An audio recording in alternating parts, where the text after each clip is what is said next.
Hello. This is John Huey and my co-host, Michael Tingley. Hello. And here we are at the Sober Atheist podcast once again. I'm not particularly a believer in numerology, but we're at a nice round number, episode 20. So it's a little difficult to believe that A milestone of sorts. Milestone of sorts in a little bit over a year. We've done this. This is the 20th time we've done this now. And, we compiled and chatted about early in the year some topics. And one of the topics on our list, and which will be the topic of episode 20, which, by the way, you'll be able to find on YouTube and all of your other podcast media that you happen to listen to. I think we're on just about everything. But episode 20 is dealing with compulsive behaviors other than substance abuse as an atheist in recovery. And why would this topic be different for us than it is for a lot of other people in recovery? Well, the thing that immediately popped into mind when I was thinking about the topic was the underpinnings of that other program, which Michael and I are very familiar with, the old traditional other program, which I don't name, but other people choose to name from time to time. Capital A, capital A. Now I will name the program that it stemmed from, and the program that a lot of people still think are its guiding lights of that program, even though they deny it. Okay, yeah. They say, "Oh, we stopped doing that, many, many years ago." But there's a lot of folks out there that still think the Oxford group really was the be all and end all and where it all came from. But the Oxford group had something very interesting that, and any of you that want to know more about the Oxford group, just Google it, and you can go into Frank Bachmann and his love for all things German and the Nazi Party and all that other juicy parts of the Oxford group. But the thing that popped into mind in relation to what we're talking about today was their four absolutes. And I'm not going to go into the details of that. You can actually, they've got these program people out there now that publish pamphlets about it. They've got a pamphlet all about it. It's on the internet. The four absolutes are absolute honesty, absolute unselfishness, absolute love, and absolute purity. All of which, if you follow that line of logic that they lay out for you, and get on your knees, of course. You gotten on your knees recently, Michael? No, the garden season hasn't started yet. I'm looking forward to being out there with my knees in the dirt. But yeah, I would. Well, I'm gonna I got on my knees this week because they're rebuilding the closet in our place, and I didn't trust them to relocate our communications lines. So I got down and I had to get on my knees and use this fucking duct tape and stuff. But it wasn't this on your knees, okay? Yeah. Because to get all this absolute honesty, absolute unselfishness, absolute love, absolute purity, you got to get on your knees and ask for something else. I'd have to ask Pam Bondi or that woman in the White House who's the press secretary, who still astonishes me on a daily basis. I have to ask them about where all that shit comes from, because I don't know where it comes from. But that doesn't work for us atheists. So how does that kind of dovetail with our topic today? It dovetails perfectly with our next topic, which is going to be on ethics and recovery and moral judgments and stuff. We'll deal with that when we get to that episode. But here, once you remove alcohol and drugs from your system, you're still a human being, and you're still subject to a lot of the same actions and activities you had separate from those awful consequences that ensue from drinking and drugs. That did in fact dovetail with behavior and hopefully become addressed as you move ahead in your own by your own lights in a sober life. But you find once you move ahead in the sober life, in your sober life, that there may be other things in your life that could possibly be problematic. Compulsive behavior. Compulsive behaviors involving things like money. Compulsive behaviors involving things like work. Compulsive behaviors involving things like sex. Compulsive behaviors for some people involving things like gambling. Compulsive behaviors, which can be really bad for you, involving things like various forms of dishonesty, which some people engage in sobriety. I noticed a few people that have been sober a while that aren't exactly honest, and they appear to compulsively lie and do things in ways that perplex others, but seem to be driven by something within themselves. So, one of the things that you get an impression about when you start getting sober, and in my case, all those many, many years ago when I didn't have any type of secular recovery movement to think about or go to or get advice from in those very early days, you do get the impression that people in recovery seem to talk about compulsive behavior problems a lot. And you get the impression that people in recovery may have a greater tendency to compulsive behaviors than others. Well, I think a term that's used is defects of character. I think that's one way of describing compulsive behavior that is negative and has negative consequences. Because I mean, any compulsive behavior, there's a dividing line between positive and negative. I mean, oh sure, sure. As an artist, I engage in a lot of compulsive behavior, right? But it has, I think, for the most part, positive consequences. So when you're talking about the judgment of character defects, you're talking about some of these negative behaviors, right? And that will very beautifully dovetail into the next episode about trying to get rid of moral judgments in recovery, because that's what that shit is basically all about. It's putting you in a box so that you do what is suggested in order to remove these terrible defects from your life.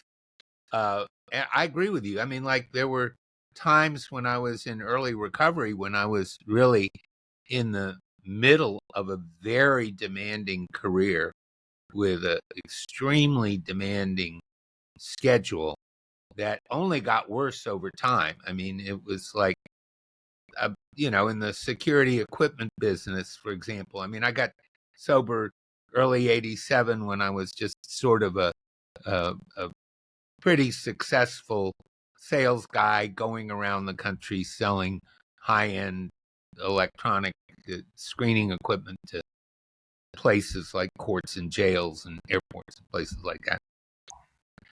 But later on, and particularly when I started my own business, I got deeply involved. I got involved in the center of something called 9/11. All right, where I was right there at the beginning of the formation of TSA, and a lot of the people that were, I wasn't in a government employee, but I was involved in supplying equipment and doing a lot of other things, and talking to a lot of people.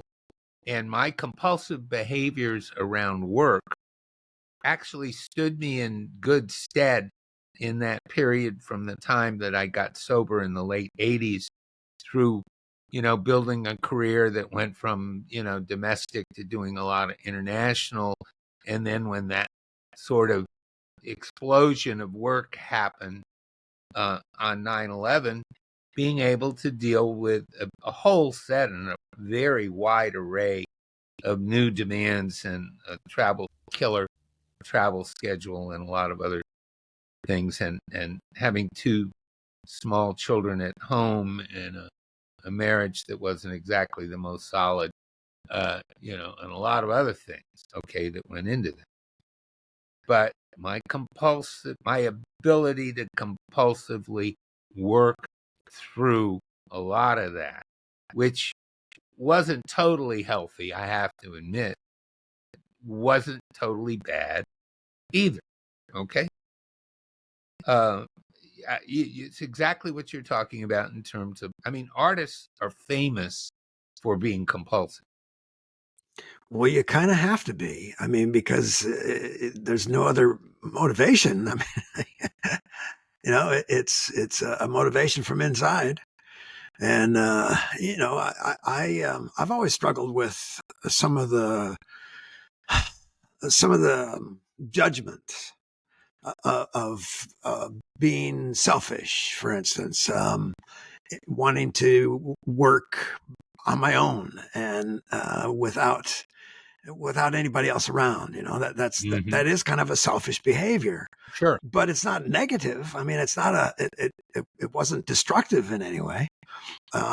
What compulsive behavior or behaviors do you identify with most? What other compulsive behaviors, other than the positive aspect of working and there's a being determined to negative. work? I got a compulsive relationship with money.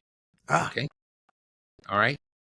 Do yourself a favor and never make me controller or financial director of any company, private or publicly traded. Okay. That's a free tip for you. Okay. It's not managing money is not my Yeah. forte. Well, Okay. I think at least when I was a drug addict, I was certainly. And I got a problem with this finger still, and I got a I shouldn't, because ideologically it doesn't fit, but I have a severe Jeffrey Bezos problem Well, yeah. with his.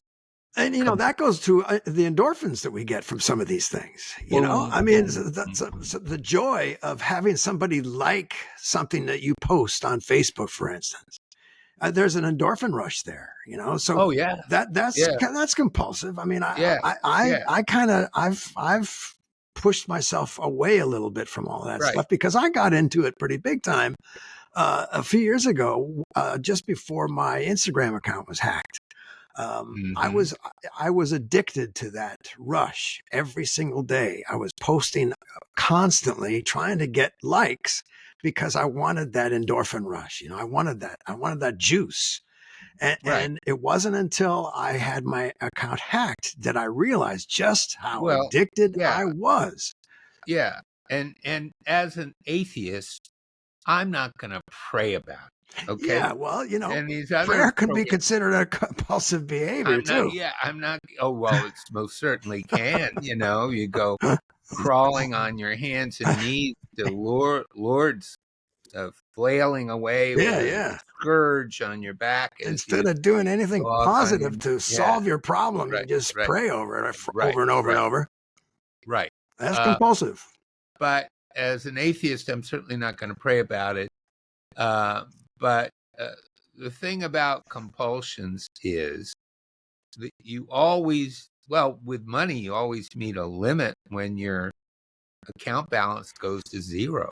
I mean, Yeah. that that's a limiting factor. Or, in the days when I had uh, tens of thousands of American Express dollars going out every month, and that was business expense and all that other stuff. And when you get to the end, you're owing this one and that one, and because it's the time of the month when you have to hit pay on that one, and you got this, Mm.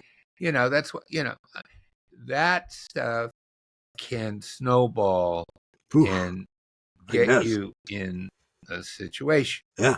Now, I always was able to make just enough money to deal with all of that until I couldn't. Mm. Okay. I mean, I reached a time in a business overseas where I just I just couldn't anymore. And by that time, I was married to my third wife, who is very, very smart about that sort of thing. Okay.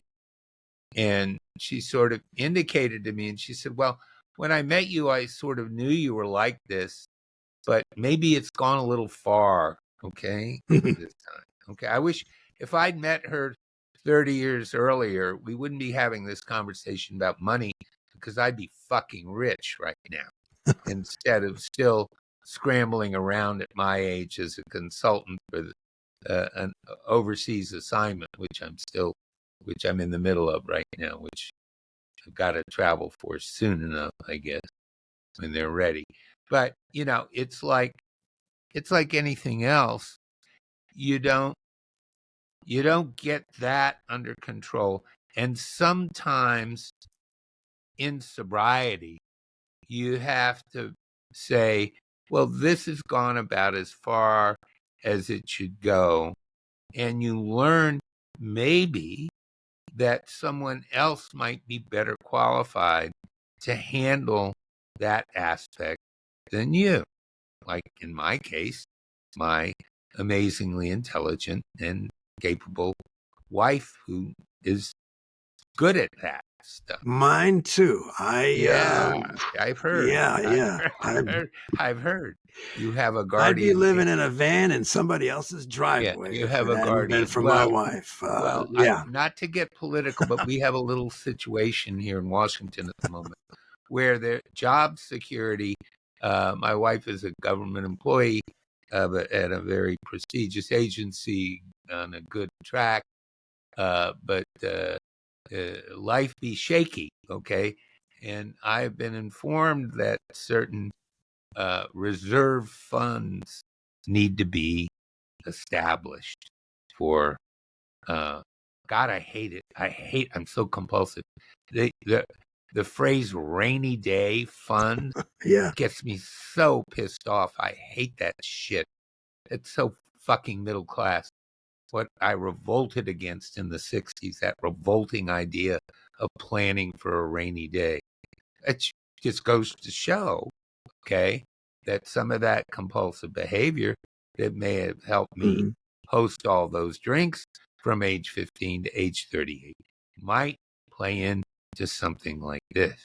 Yeah, I think that was one of the contributing factors to my addictions was the fact that Right, I didn't have a sensible attitude towards finances, and right, if I got it, I spend it. I mean, and that encouraged addictions in my life. I mean, right. if I was a little more responsible financially, I wouldn't have gone to the liquor store every single day. I wouldn't have stopped at my drug dealers every night. I mean, Well, that definitely encouraged. It enabled my addictions. if That attitude, that right, having an irresponsible attitude towards finances. right.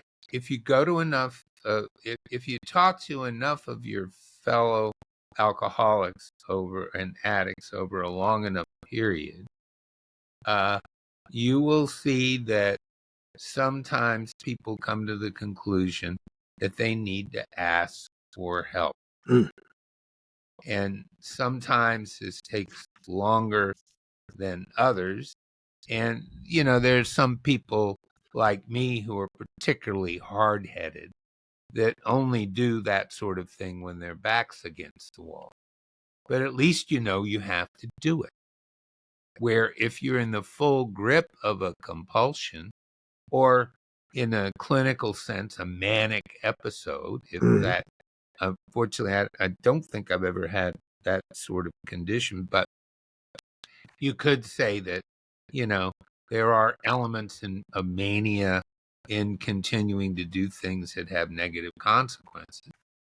That at least,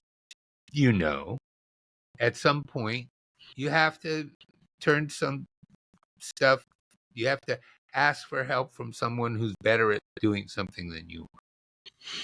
And that, for an atheist, is a very rational thing to do. Yeah, yeah. It's a way to deal with compulsive behavior. But if you are fortunate enough to have someone competent in your life who cares enough about you to help you, which we're very lucky we both do. We both have that person in our lives. If you did not have such a person, the idea might be to pick up the telephone or go have a coffee with somebody who you trust, who could assist you with that sort of thing, or help you with that. So, I mean, that's one way someone of doing who actually exists, not someone who actually some, exists, not someone who's sitting in the ether somewhere, or walking through a wall, or not someone who's crucified and rose from the dead. I haven't 2,000 years ago. I haven't had a really good hallucination since I was, except for being in the ICU, where I had some really wonderful hallucinations there involving space aliens and CIA conspiracies and stuff. That was a lot of fun. You assume they were hallucinations. Oh, I knew they were hallucinations in the end, because of, well, again, I had somebody there who told me that I was fucking crazy. So, but that's good. But no, I haven't had a real self-induced hallucination since the very late 80s. So I think I'm pretty secure there. But there are compulsions, and then there are compulsions, right? Overspending is something and being greedy like that is not something you have to do, but you have to eat, for example, right? And most of us, unless we're most of us have like to have sex. Okay, some of us like that a lot. Some of us like that more than other people like. There are things like that are unavoidable, that present themselves to you, where just having somebody to tell you stop that shit, it isn't going to work very well, because it's part of your, it's part of existence. Well, isn't the dividing line between all of these compulsive behaviors the whether it has a negative effect on your life or other people's lives, other people especially? Right. And as an atheist, without all this moralistic shit hanging over your head, like, oh, you're bad, you're bad, you're bad. Right. I mean, there were times when I was, I spent a period in Russia when I was separated from wife number two, pretty much functionally separated from wife number two, where I was alone in a hotel on Tereskaya Street for a year, pretty much. And I had an unbelievable time, just an incredible time.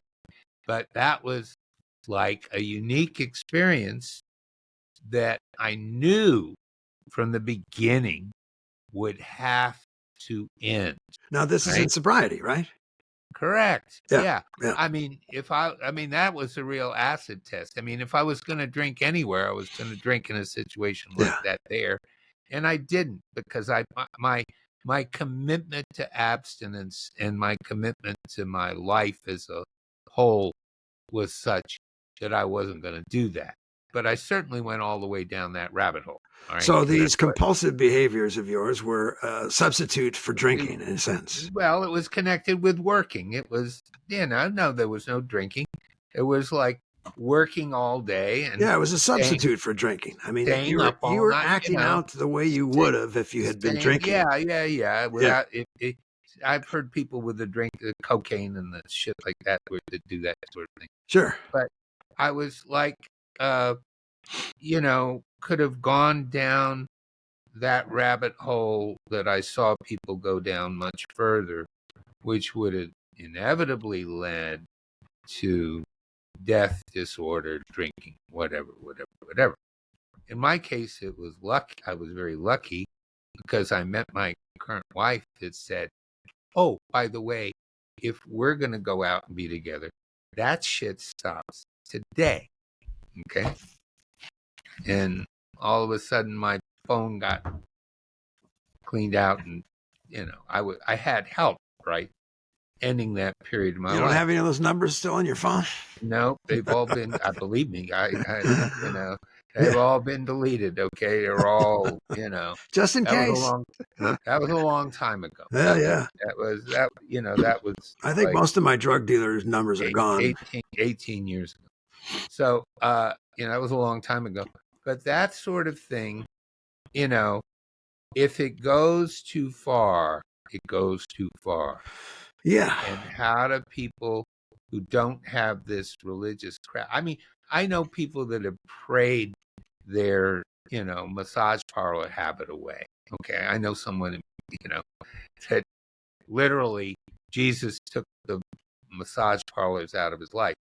So, those of us who don't have those sorts of outside influences to go to need Which to do are arguably inside and as outside, well. I mean, inside, whatever, guilt yeah, related. I mean, You're a bad motherfucker. I never You're thought so praying to God guilty. was really Yeah. outside of Well, me. yeah, I was working on the inside. I mean, whatever they call it. yeah, I don't know. yeah. I don't care. Well, do It's you just think? Can I ask a question here?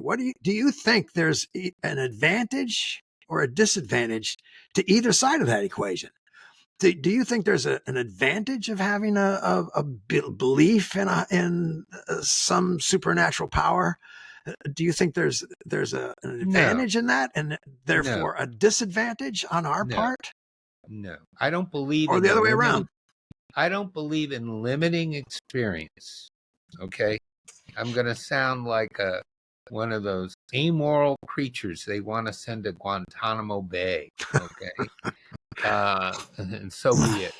Yeah, Uh, just don't say I, anything about Palestine while we're on here. yeah, well, whatever. Yeah, you could, they could, I'm sure they got a place in North Dakota for us, but I've talked about that. But we see North Dakota, or that fucking Abbott down in Texas, I think, has already constructed some places for us.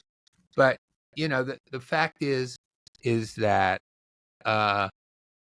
atheists, many of them, are able to take experience further than others and learn a great deal about life that people that are limited in those ways don't get to learn. Okay. Yeah, I think a faith in God is a limiting factor with regards to compulsive behavior and Limiting your experience. our human experience Right. is But human. It's human. right. But there's the rabbit hole. Once you take experience by the God, I don't want to get in any trouble. Once you grab a hold of experience, all right, and you go for the ride. I don't much care for Hunter Thompson because I don't like a lot of the results of what he ended up doing and No, becoming. he's a hero to me. Well, he's not a hero to Always me. been. We can do an episode on that Yeah. fucker one day. Okay. But I'm in no, favor of but I do Gonzo anything. I do like I do like one phrase of his, which was buy the ticket, take the ride. Okay. Uh, There you go. once you bought the ticket, you better be enough of a person to take the ride. And the problem with the ride is you have to know when to get off, which is where the compulsive behavior kicks in because your judgment gets obscured because of the uh, wonderful nature of the ride. The consequences get blocked by the compulsion. That's where this sex thing can be really dangerous for people. And how to, in recovery, being honest, being an honest broker of our own experience. And let's remember here, we're only talking about our experiences. We're not talking about any of our listeners' experiences No, yeah. or anything that anybody else has done or thought or been or whatever. That's none of our fucking business. We're talking about our experience and how we dealt with it. In my case, I've been lucky enough when I've gotten to certain points with certain things to have someone who explains to me what the limits are. Mm-hmm. All right. And the ability to listen. A lot of people doing compulsive shit won't listen to anybody. Right. Right. They won't, they get to listen to a judge maybe down the road or something like that. Right. But in our case, we want to live long, happy, and productive lives as sober people without compromising our convictions as committed lifelong atheists. That's not as simple as it sounds because of the absence of some of this other stuff that other people rely on. Being the amoral, non-Christian creatures that we are. How do we do it? All right. It's tough. I mean, the eating thing is a mystery to me. I've never had that, but I literally see the results of the eating thing all around me every day. Mm-hmm. If that sort of compulsion gets a hold of you, how do you deal with that? I mean, I see perfectly beautiful, healthy looking people clearly inflicting fatal damage on themselves with that. Yes. That's one that I think is sort of Extremely out. common in Indiana. Yeah. Well, it's, Cracker Barrel will do it to you every time, Yeah. You get Yeah. a little, too much Well, so Cracker then do Barrel. you think perhaps, and I know a lot of those people are true believers as well around here. My experience Right. with the people who I know are obviously struggling with that compulsion, that compulsive behavior. And so then, therefore, I think that perhaps they have a disadvantage because they are true believers, because they're not coming to any conclusion about what they personally can do about it or what other people could help them do. They're depending on something outside of themselves that doesn't even exist. And it's almost like an excuse to take that as the solution, something that doesn't exist. I think is a disadvantage. I don't know. All I know is that I try to, when it comes to stuff like that, I get a little far with food sometimes, but I always pull back. And I these days, now that I have sadly have occasion to go to medical facilities frequently, like a couple of times in the last week, but I had to get my COVID shot, which just knocked the shit out of me over the weekend. But my latest COVID shot, my booster. By the way, get your booster, Michael. Get your booster. Yeah, I'm fast approaching the Get your 6 boost. months Get your since the booster. last Get one, your so booster. You're over I will 70. be. Get your booster. But and I talk about standing in line at Kaiser a lot because I learn a lot standing in line at Kaiser. But I see the people with adult onset diabetes in that place Yeah. that have, serious conditions. I'm no doctor, but at least on the surface appear to be worse than a lot of crap I'm dealing with. And they're maybe like 30, sometimes even 40 or more years younger than me. And that's all I need to make the connection between, too much munching and, uh, Well, it's a taking physical another trip to the manifestation of a ICU. compulsive behavior. I mean, Of we can course, see of that course. But very clearly. But again, back to the idea that do we have? I think we have an advantage in having a dependency on rationality and right, and right, reasonable solutions for these issues, as right, opposed to something outside of us. Hoping to hear from them, from whoever that is, right, to guide us instead of just asking questions and asking for help from somebody else, and right. depending on yourself and your own will to survive. Right. And now these days there are things coming up and I think we're getting close to medical issues. We want to again be very careful not to have anybody think that we're prescribing any solutions for what's essentially a medical problem. Uh, we're not in that business. Again, we're talking about what we think about what we can do to help ourselves in these regards.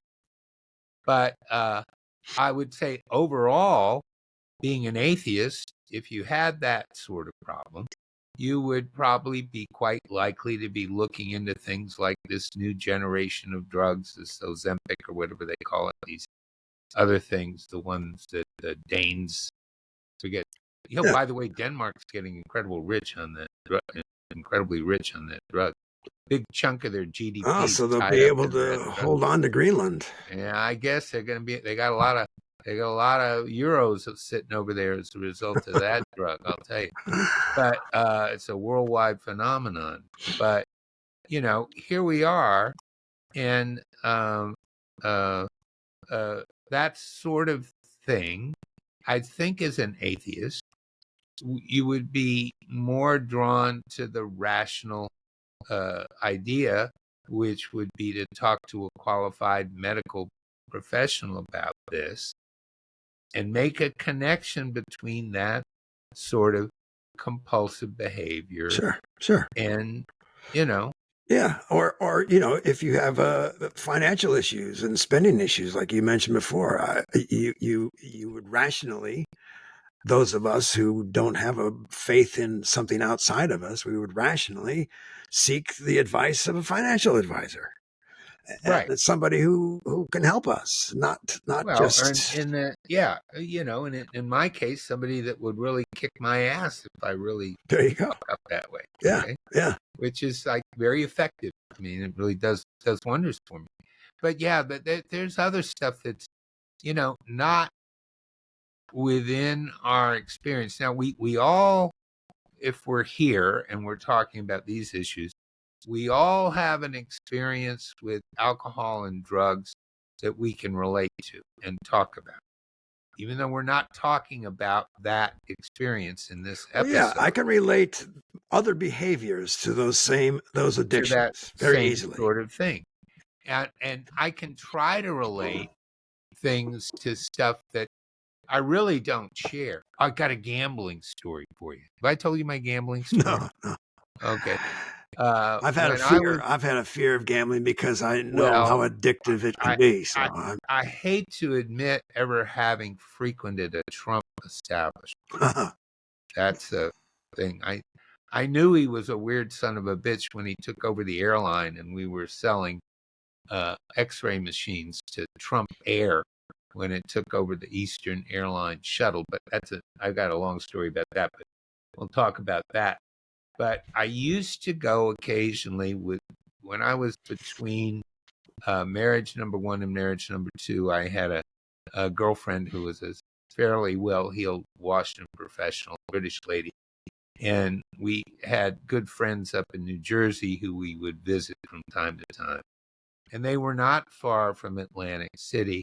And back when Atlantic City opened up, I remember going into Trump's place and some of those other places in Atlantic City and taking a little spin on the Wheel of Fortune from time to time, or playing a little game of chance from time to time. And I was feeling young and frisky, and you put on a nice suit and go walking in a casino and you get a certain amount. Again, this is in sobriety, yes? In sobriety, Yeah. you get a certain amount. Well, just before sobriety and then just after. I was in the late 80s period when I was doing that stuff. And I got a little bit of a taste for that kind of thing, because I knew when I was walking in those places, I was getting some kind of rush, right? Sure. And, putting your money down and watching whatever, and getting this and getting that. But you had to look at consequences, right? Yeah. And Endorphins can be expensive. Well, post sobriety, I think I mentioned I was running around a lot as a sales guy and then a manager and doing stuff, managing other people. And we'd have to go to these conventions all the time. And they like to have conventions, a lot of these conventions in places like Vegas, right? And I would find myself in fucking Vegas from time to time, which is like the third circle of Trump hell for me. It's just an awful fucking place. But that can be fun too. But I was there once. I was about maybe 3 or 4 years sober, and I was just rip shit tired one night, and these people were going out someplace, and I said, no, I need some time. So I went. We were staying out on the Strip, and I went downtown to Vegas, and something really terrible happened to me in downtown Vegas. I won a bunch of money. Okay? Not tens of thousands, but a number of thousands of dollars, which I had stuffed in my pocket, right? And I went back out to the place we were staying on the Strip. It was, Caesar's or I even forget which one. One of those places, maybe the awful now demolished Flamingo or one of those fucking places out there. And I had this money, and I said, I'm putting it in. And I'd gotten, married to wife number two. We're planning on having the first of our two kids down the road. We were moving to a kind of really nice place up in Cleveland Park. There's a lot of stuff. So, this will come in handy. I'm going to stick it in my suitcase, and I'm not going to, or in the safe in the room or whatever. And I'm not going to touch it, right? That was on a Wednesday. This was like a 3 or 4 day event I was at. It was on maybe a Wednesday. I was getting on the plane on Friday and looked in that suitcase, and there was $1,200 left. Somehow or another, that money had leapt out of the suitcase into my hand, and I'd gone down to the floor several times, and that money was Gone, gone. That money that was going to help with his little expenses.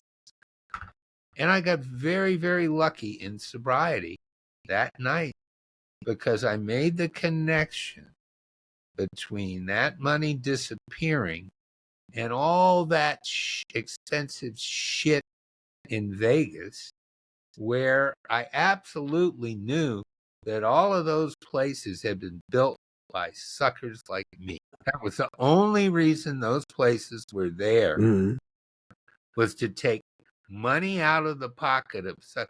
A little bit like Musk and his crew, right? Take money from from the ones that really can't afford it and put it in your pocket. It's a very similar kind of thing. Yeah. that those It places, works. it works, yeah, like particularly on the gullible motherfuckers that vote for you and that Yep. allow you Yep. to steal everything and put the money, take it from the old ladies on Medicaid and put it in their pocket, that kind of thing. But no, this was a little bit more benign because I had willingly done it to myself and said, "Oh, this place is set up to get all your money. It's not set up to give you money. It's set up to take money. That's what it's all about." Mm-hmm. I said, "Oh shit, I'm not going to do this anymore." And it was like sort of like stopping smoking cigarettes, for me at least. Mm-hmm. I made a connection between a pain in my chest and a pack of Luckies, and I quit, and I never smoked again. The same way with this gambling thing. I made a connection between that nice wad of cash I had in the room and the pitiful $1,200 I had in my wallet when I got home. Okay? At least I hadn't gone to the ATM and gotten my own money out. Okay? I mean, it was like, it wasn't quite, you know, that bad. I mean, ATMs everywhere, by the way. You had no problem finding an Yeah, ATM. you're lucky you stopped it when you did, man. I mean, You got exactly. You can sure. find an ATM everywhere. There's a lot Oh, of man. friendly. By the way, there are also a lot of friendly people in Vegas want to accompany you to ATMs too. That sort of dovetails with some of the other stuff we were talking about earlier. Mm-hmm. But what about? I'm thinking. What about the folks that can't stop that? What about those folks? Where there is a program for that. There is a sobriety type program for that.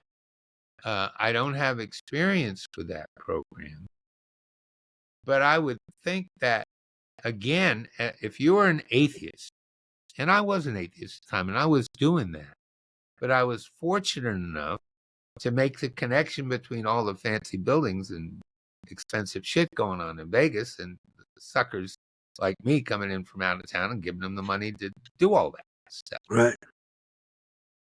But what do you say to someone that really thinks they're going to win the next time? Yeah, and it's the same with any compulsive behavior. I mean, how do you stop compulsive behaviors? And is it really any different from the addictions that we've experienced? Well, that You one know, I is mean, that one's got a direct line, I think, to the type of addiction that we had, the alcohol and the drug line. The thing like the gambling, I mean, the food line and the sex line, that's a little more complicated. well, Nobody has you know, to gamble. it's again, it's endorphins. You know, it makes us feel good.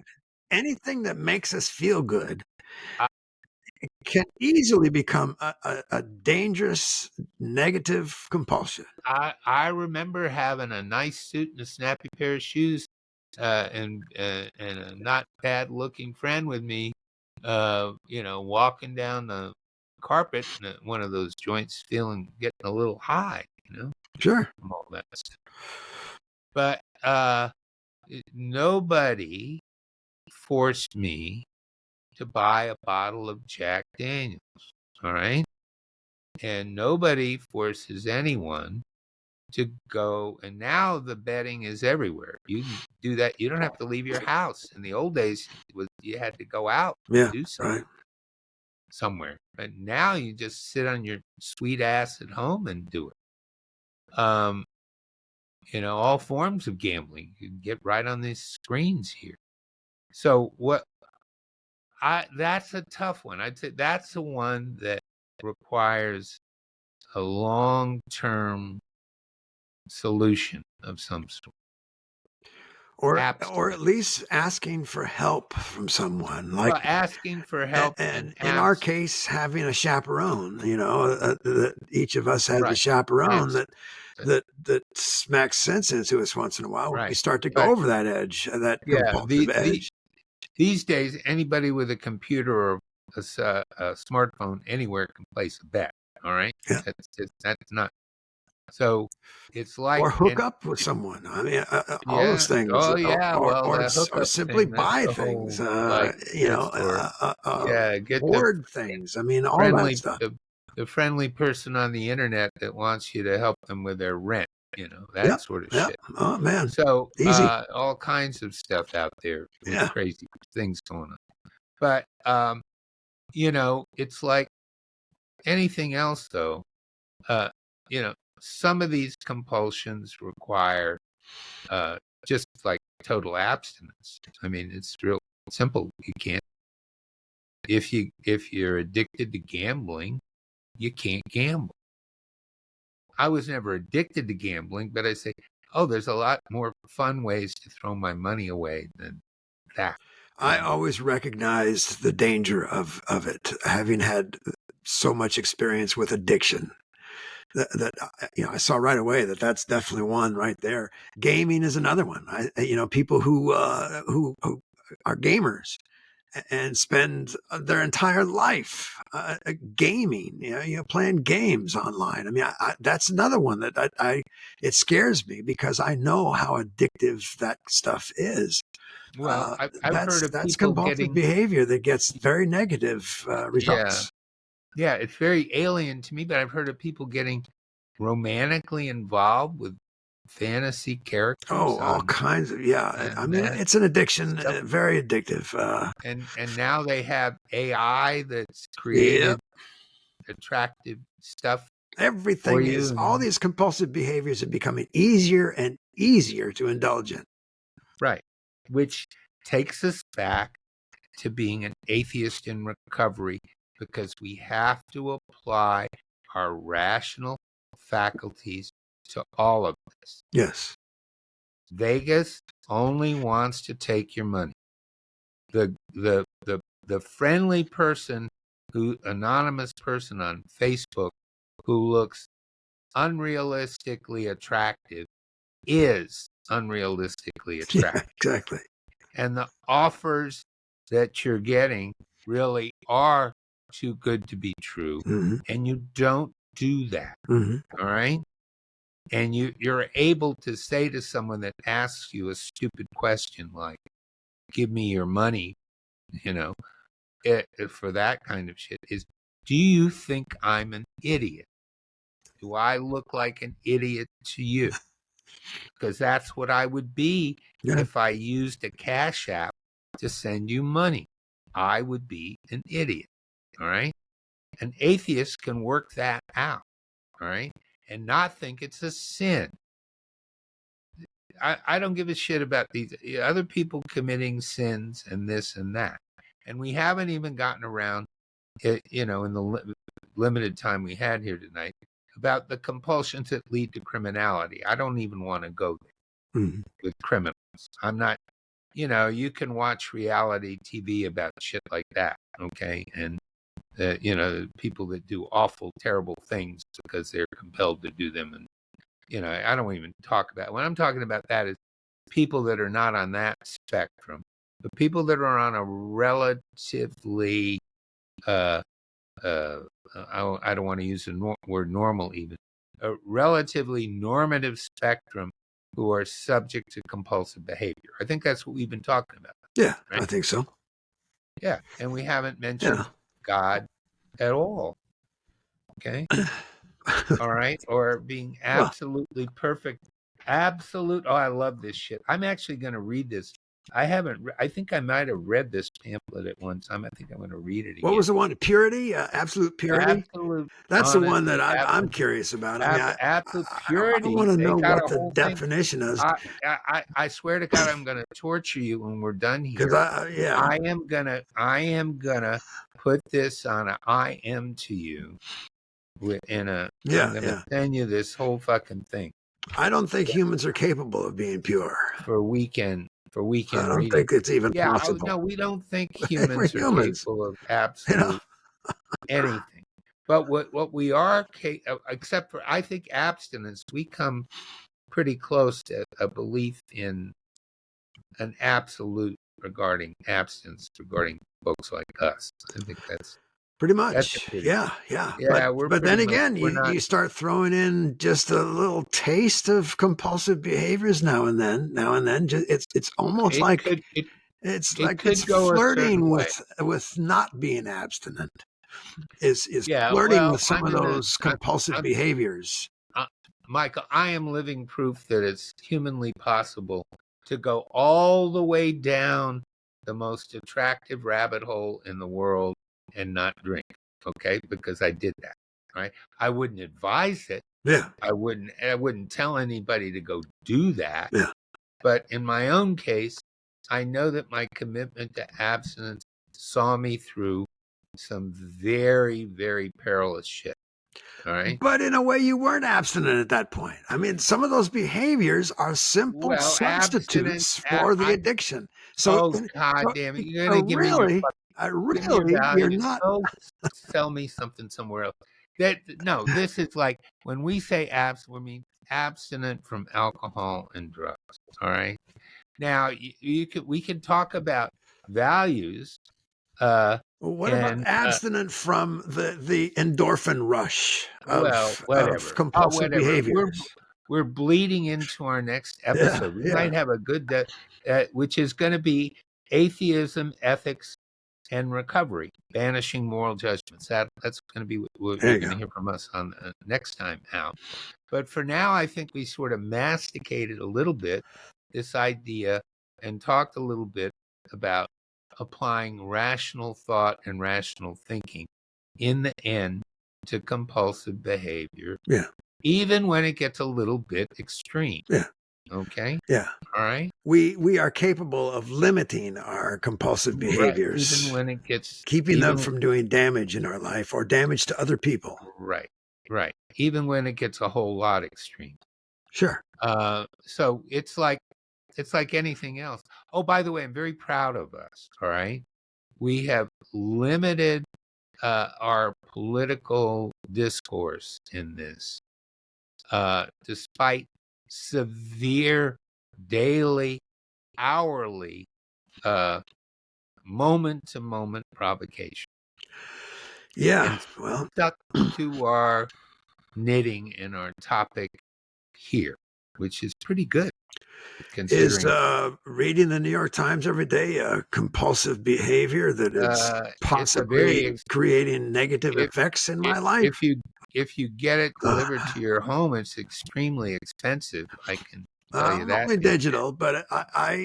And it's an it's indulgence extremely. that I still has have to negative have. consequences. I still have to have my papers, but no, it is not good for your mental health, and Yeah, I mean, we'll how discuss it. many papers do you read a day? I mean, and I've got the Post isn't and the that a Times. negative compulsive behavior that Oh, go you should limit? no, it's a precursor to action. All right, okay, just a little bit of action that I can do, and I do have a compulsion to know everything, Yeah, yeah, and and that's for true. me, I mean, I have the same thing. I mean, but I have to limit it because there Well, I can limit. be You'll be negative proud. consequences to You'll be that. You know? proud of me when it gets to be too much. I've started turning off CNN, and it stays off There you go. once it gets too much. Okay, Yeah. but it's getting close to Rachel Maddow time, and we have to stop this now because I've got to Speaking of do compulsive my Rachel. behavior, I got to get my Rachel here in a little bit, and we're getting sounds to the like an point where addiction, John. What are you well, talking? yeah, well, I'm addicted to You Rachel can't just Maddow. turn it off. I'm addicted to her content. And we've gotten here to the end of our hour, and we're Yeah, going to have yeah. to leave this delightful Which discussion is for a now. good indication of that there is hope. Yeah, and there is hope, and that we still maintain that peace and love is a way out, Yes. even though it seems impossible. Yeah, Okay, yeah. and I and have hope and that peace and love will get us through, man. right, and we love you all, and we will see you very, very soon.